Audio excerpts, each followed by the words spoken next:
Assalamualaikum, sahabat semua. Selamat datang di Santremole Channel. Di sini, kita akan menyelami kisah penuh hikmah dari kehidupan, yang penuh pelajaran dan inspirasi untuk kehidupan kita. Tapi sebelum kita mulai, jangan lupa untuk like, subscribe, dan nyalakan lonceng notifikasinya, supaya kalian tidak ketinggalan cerita menarik lainnya. Yuk, kita mulai perjalanan ini bersama. Hari ini, dunia terhenyak. Sebuah negeri yang selama ini dikenal angkuh, kuat, dan tak tersentuh, kini bersimpuh dalam puing-puing kehancuran. Langit seperti menangis, lautan mengamuk, dan bumi seolah sudah tak mau lagi menopang kesombongan manusia. Adegan 1, penindasan sebelum bencana. Beberapa hari sebelum semuanya terjadi, Israel kembali melancarkan operasi militer besar-besaran. Di malam yang sunyi, puluhan rudal ditembakkan ke wilayah padat penduduk di Gaza.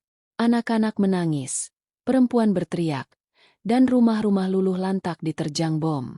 Seorang wanita tua Palestina terduduk di depan reruntuhan rumahnya, menggenggam potret anaknya yang sudah tak bernyawa. Ia hanya berbisik lirih, "Allah tidak tidur. Allah pasti membalas." Di seluruh penjuru dunia, protes bermunculan. Dari Jakarta, Istanbul, hingga London, umat Islam memenuhi jalan-jalan, meneriakkan kemarahan. Tapi para pemimpin Israel tak bergeming. Mereka justru tampil percaya diri di hadapan media, menyatakan bahwa kedamaian hanya bisa diraih melalui kekuatan. Namun, di balik kekuasaan yang mereka banggakan, tanda-tanda langit mulai menunjukkan sesuatu yang aneh. Adegan 2, pertanda aneh di langit.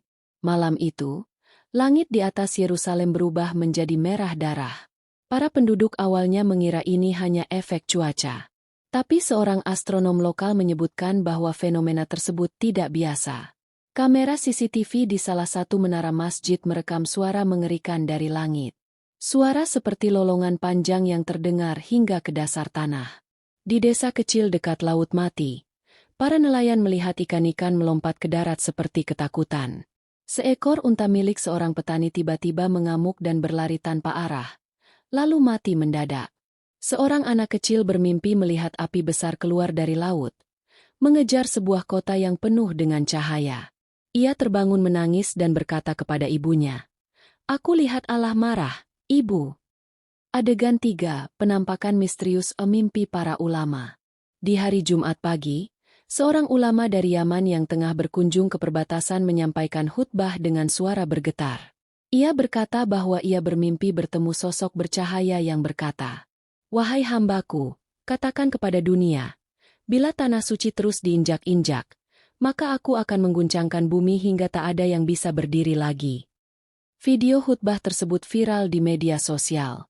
Tapi pemerintah Israel menanggapinya sebagai provokasi spiritual. Mereka justru meningkatkan patroli dan memperketat blokade. Hari itu juga, petani-petani di bagian utara Israel menemukan ladang mereka terbakar sendiri. Tak ada petir, tak ada manusia, hanya bau menyengat dari tanah, dan api yang menyala tiba-tiba. Adegan 4, keangkuhan terakhir sebelum azab. Di televisi nasional Israel, seorang jenderal senior diwawancarai dan tertawa sinis saat ditanya tentang tanda-tanda langit.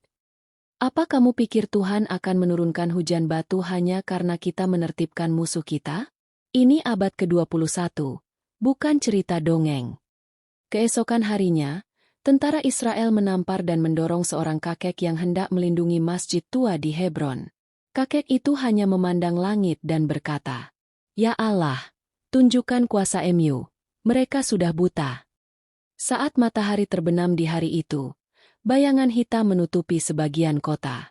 Bukan awan, bukan debu, tapi semacam kabut aneh yang turun perlahan dari langit, membuat burung-burung beterbangan panik dan anjing-anjing melolong sepanjang malam. Penutup bagian pertama, penuh ketegangan. Narator, dengan suara berat dan menggetarkan. Dan malam itu adalah malam terakhir di mana Israel bisa tidur dalam kesombongannya. Karena ketika fajar menyingsing keesokan harinya, bumi sudah menunggu untuk berbicara. Bukan dengan kata-kata, tapi dengan gemuruh yang akan mengguncang peradaban. Subuh yang biasanya tenang, kini menjadi saksi dimulainya sebuah bencana maha dahsyat. Hari yang sebelumnya tampak seperti biasa, berubah menjadi awal dari akhir. Langit tak bersuara, tapi bumi mulai bicara. Adegan 1, detik-detik gempa. Pukul 4.11 pagi waktu setempat, wilayah pesisir barat Israel tiba-tiba terguncang. Tanpa peringatan, tanah mulai bergetar hebat. Getaran pertama berlangsung sekitar 10 detik. Namun cukup kuat untuk meruntuhkan dinding-dinding rumah tua di Haifa. Warga yang terbangun panik. Mereka berlarian keluar rumah dengan hanya mengenakan pakaian tidur. Teriakan, "Gempa! Gempa!" menggema di seluruh penjuru kota. Kamera keamanan di salah satu apartemen menangkap bagaimana rak buku terlempar ke udara. Lampu gantung jatuh dan lantai bergelombang seperti air. Tapi itu baru permulaan. 20 detik kemudian, gempa susulan mengguncang dengan skala lebih besar. Bangunan tinggi mulai roboh satu persatu seperti kartu domino. Sebuah rumah sakit di Tel Aviv ambruk, meninggalkan puluhan pasien terkubur di dalam reruntuhan. Di jalan raya, mobil-mobil tertimpa puing dan jembatan runtuh. Sirine meraung-raung bersahut-sahutan. Tapi tak ada cukup personel untuk menangani kekacauan sebesar ini. Pusat komunikasi militer lumpuh. Pemerintah hanya bisa menyaksikan dari layar, kemudian layar pun padam. Adegan 2, tsunami datang tanpa ampun. Tak lama setelah gempa ketiga, yang berkekuatan 8,7 SR, terjadi fenomena yang mengerikan. Air laut surut tiba-tiba. Kapal-kapal nelayan terlihat kandas di daratan. Penduduk yang tak menyadari tanda-tanda bahaya justru keluar ke tepi pantai. Penasaran melihat laut yang seperti menghilang. 5 menit kemudian, dari kejauhan, muncul suara gemuruh, seperti ratusan singa mengaum bersamaan. Ombak hitam menjulang di ufuk barat. Tsunami datang.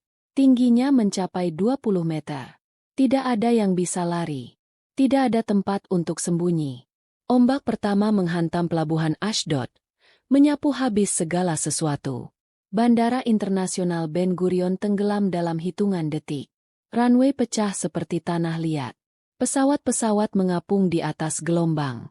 Tsunami kedua datang lebih besar, menerjang Tel Aviv, menghancurkan apartemen mewah, pusat perbelanjaan, dan gedung-gedung tinggi. Mayat-mayat mulai mengapung. Kota itu berubah menjadi lautan lumpur dan puing. Adegan 3, kehancuran total, hilangnya kota. Yerusalem yang awalnya tidak terdampak langsung, kini mengalami longsor besar di lereng baratnya. Sebagian tembok-tembok tua yang selama ini dianggap suci roboh ke dasar jurang. Aliran listrik padam. Komunikasi hilang. Internet terputus. Stasiun TV terakhir yang masih mengudara memperlihatkan gambar buram dari atas helikopter. Israel telah lumpuh. Kota-kota besar hancur. Desa-desa tenggelam. Jalanan hilang. Seorang wartawan lokal melaporkan sambil menangis. Kami tidak tahu di mana keluarga kami. Kami tidak tahu di mana pemerintah. Kami bahkan tidak tahu apakah kami masih hidup. Ini seperti kiamat. Helikopter militer terakhir yang mencoba menyelamatkan korban jatuh ke laut setelah menabrak kabel transmisi yang putus. Pusat kendali evakuasi dinyatakan lumpuh total. Adegan 4, tangis penyesalan terlambat.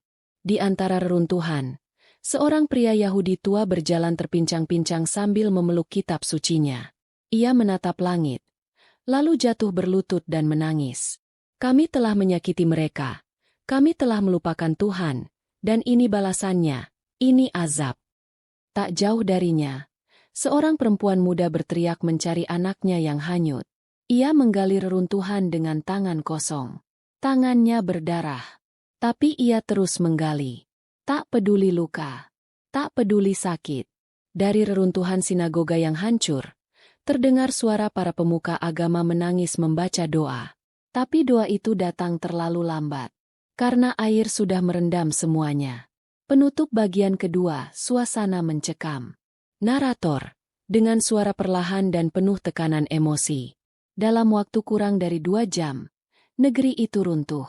Semua kesombongan, kekuatan, teknologi, dan pasukan tak bisa melawan guncangan bumi dan gelombang laut yang dikirim dari langit. Pertanyaannya kini, apakah ini hanya bencana? Atau Inikah bentuk kemurkaan Tuhan atas perbuatan manusia?